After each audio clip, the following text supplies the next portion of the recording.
Hola a todos y a todas. Hoy en el Profe de Historia, el inicio de la apertura democrática en Guatemala, la Asamblea Nacional Constituyente de 1984 a 1985.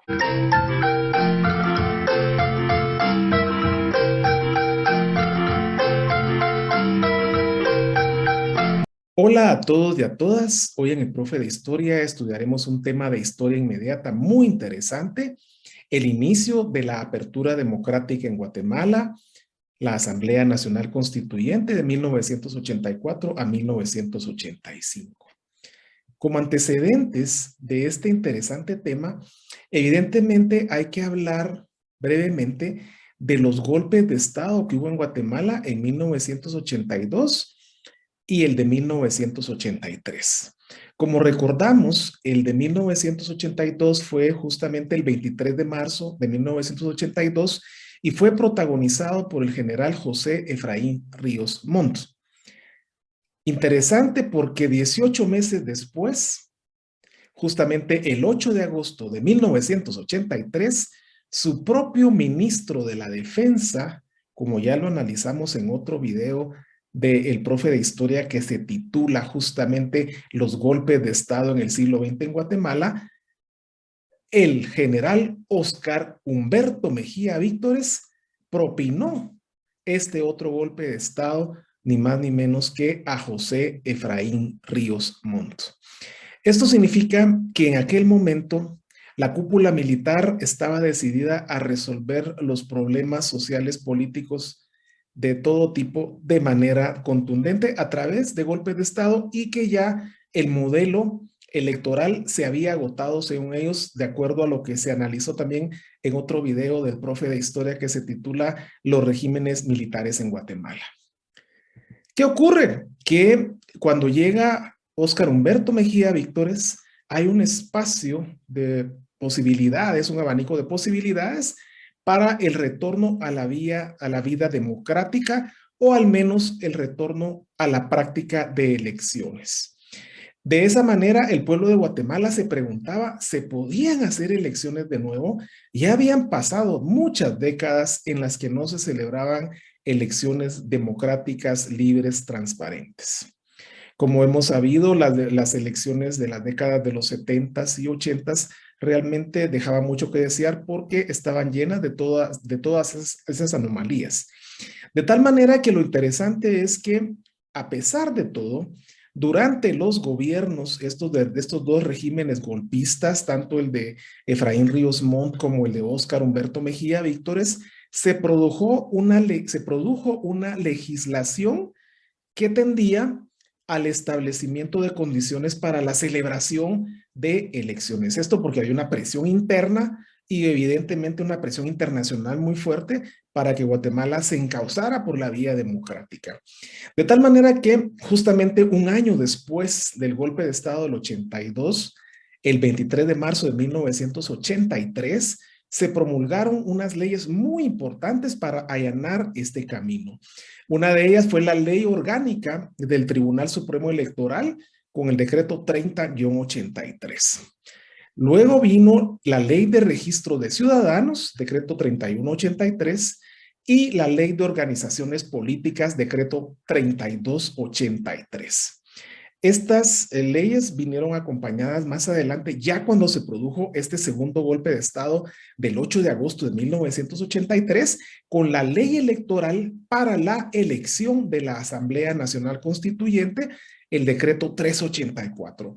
Esto significa que el gobierno de Óscar Humberto Mejía Víctores propició ya el camino para que se celebraran dos importantes momentos para la apertura democrática. El primer momento es el que estamos analizando en este video, que es la Asamblea Nacional Constituyente.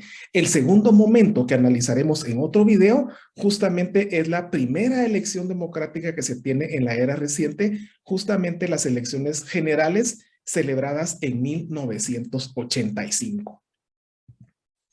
Veamos cómo es de interesante esto, porque ya dado la base legal, el general Óscar Humberto Mejía Víctores, como jefe de Estado, convocó a elecciones para la Asamblea Nacional Constituyente, un paso fundamental para esta realización de la apertura democrática. Se fijó como fecha para estas elecciones el domingo 1 de julio de 1984. Estaban en disputa 88 escaños, de los cuales 23 iban a ser llenados por diputados de lista nacional y 65 por diputados de distrito electoral. Lo interesante es analizar los resultados y como producto de esos resultados, cuáles fueron las curules que se adjudicaron a las diversas agrupaciones políticas que entraron en la contienda. Es muy interesante, como veremos más adelante, que hubo muchísima participación porque la idea era retomar el camino de las elecciones como garantía del inicio de un proceso democratizador demandado tanto a lo interno como internacionalmente. Aquí vemos las curules que se alcanzaron en ese momento por estas agrupaciones políticas y el primer lugar fue ocupado por una alianza de partidos de extrema derecha, el MLN, que había estado muy fuerte en las décadas, principalmente en la década del 70, y también había participado en la elección del 82, y otro partido de extrema derecha como era el CAN, la Central La Auténtica Nacionalista, juntos lograron 23 curules. Lo interesante es que un grupo bastante nuevo, de hecho es un grupo que salta a la palestra en estas elecciones, la Unión del Centro Nacional, la UCN, se alzó ni más ni menos que con 21 escaños, pese a ser la primera vez que entraba en la contienda electoral. El tercer lugar fue ocupado por otro grupo que había tenido relevancia principalmente en las últimas elecciones de los años 70 y fue la Democracia Cristiana Guatemalteca, que obtuvo 20 curules. Luego vinieron partidos intermedios que se alzaron con cierta cantidad de curules, como fue el Partido Revolucionario, que estaba muy fuerte en la década de los 60s y 70s también, que se alzó con 10 curules, el Partido Nacional Renovador, que se alzó con 5 curules, y el Partido Institucional Democrático, que como recordamos fue un partido fundado por militares, obtuvo 5 curules.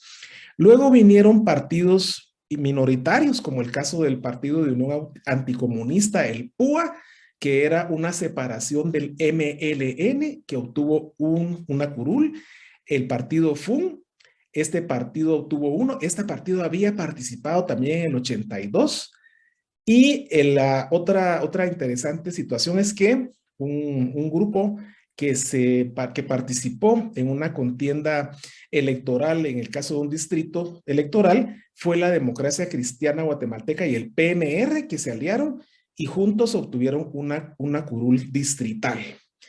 Y la Organización Rural de Acción Social de Quetzaltenango, otro grupo para participar nada más a nivel distrital, obtuvo una curul. Con eso se completaban las 88 curules en disputa. Es interesante plantear algunas consideraciones sobre estas elecciones. Por ejemplo, como decíamos, fue una participación multitudinaria porque participaron 19 agrupaciones políticas, algunas de ellas de forma individual o en alianzas, como ya lo vimos, 16 partidos políticos y o alianzas. También hubo 3 comités cívicos electorales, eso es bien interesante porque ya vimos que uno de ellos al menos obtuvo una curul, que era en el caso de Quetzaltenango. Otro detalle interesante es que el 23% de la población votó nulo o en blanco. Pese a haber tantas agrupaciones, la gente también estaba muy temerosa, con muchas preocupaciones porque no se sabía qué podía venir, y de hecho eso demuestra el rechazo de la ciudadanía.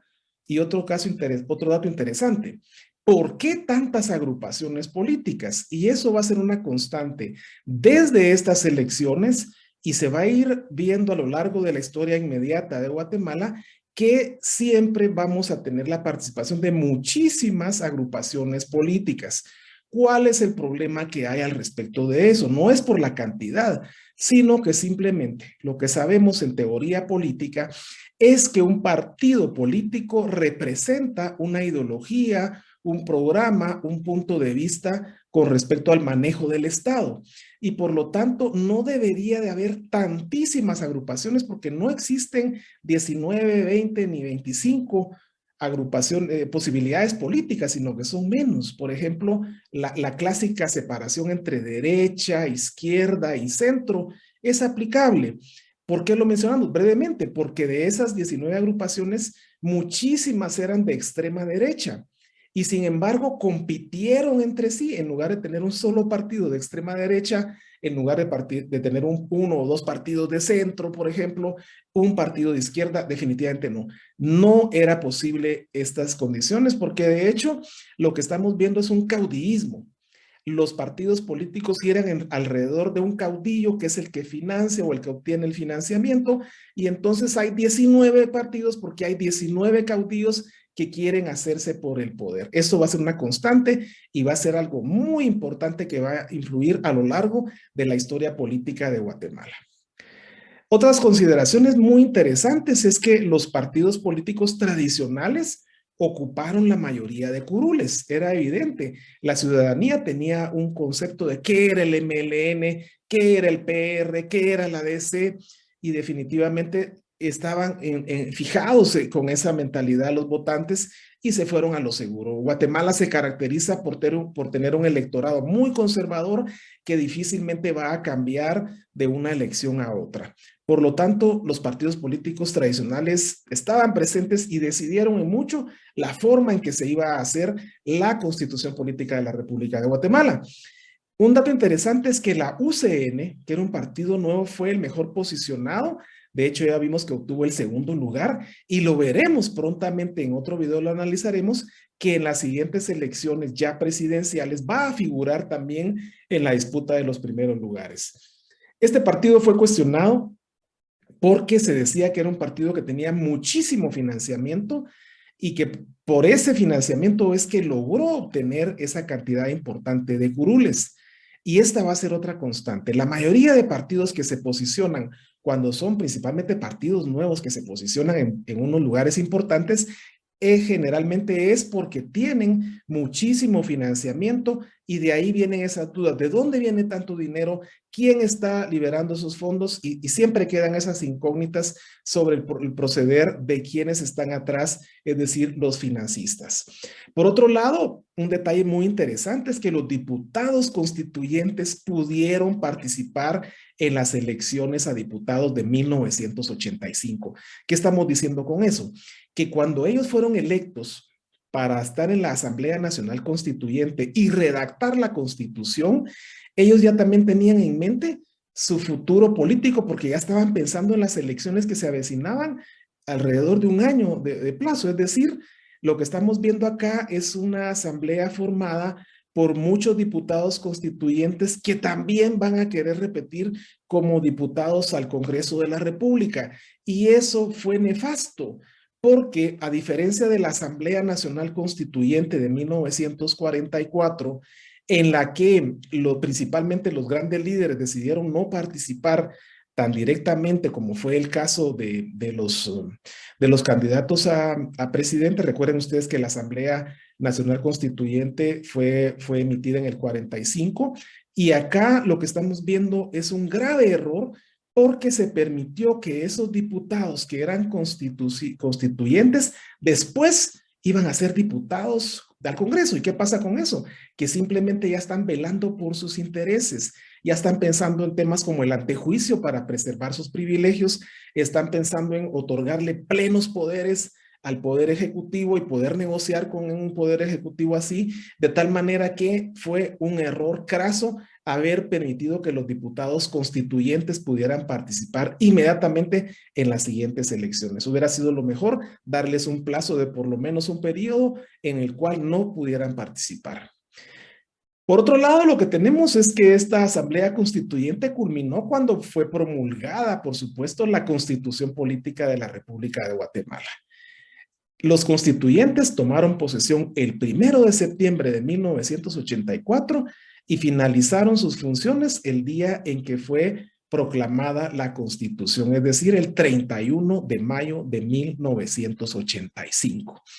Esta constitución entró en vigor el 14 de enero de 1986, el mismo día que tomaron posesión las nuevas autoridades del Poder Ejecutivo, Legislativo y de las municipalidades en elecciones generales que habían sido celebradas el año anterior, es decir, en el 85, y con lo cual se da ese segundo paso a la apertura democrática que analizaremos en otro video del profe de historia.